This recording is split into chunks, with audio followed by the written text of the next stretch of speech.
Every spring, large tanker trucks travel some of Idaho's most remote back roads, carrying a cargo that is mostly doomed. Fish and Game technicians attach tubes to the trucks to release steelhead and salmon smolts into the river system, with hopes that they will make it to the Pacific Ocean and back to these very waters where they are released. But in an average year, less than 0.5% of the Chinook salmon smolts that are released will make it back.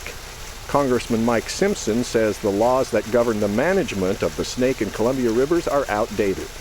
We're managing the Columbia River system, the Bonneville Power Administration, fish management, and other types of things, based on a 1980s law that was written with the best of intentions and did a great job in the 1980s, but we're facing an entirely different set of circumstances now, looking down the road.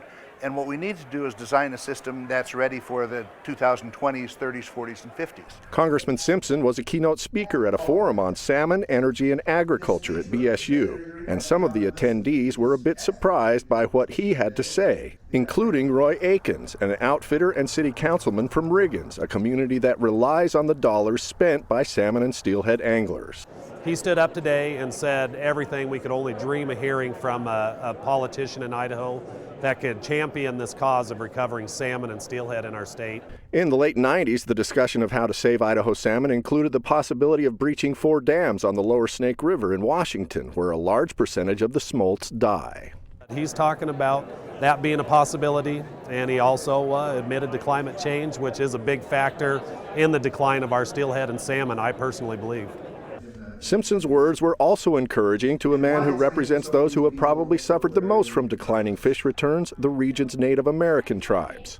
Jamie Pinkham, the executive director of the Columbia River Intertribal Fish Commission, says restoring fish runs would require compromise, and he doesn't want any users of the hydro system to be damaged. I mean, believe me, Indian tribes have had to live and survive through amazing challenges that tested our survival, our way of life, our religions, and we don't want to wish that on another community.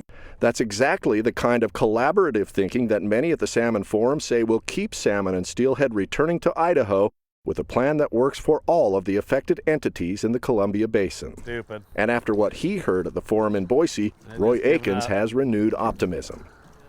And I believe we're going to build a coalition that's going to come together and champion this cause, and we're going to see our salmon and our steelhead recovered. Steve Liebenthal, 6 on Your Side.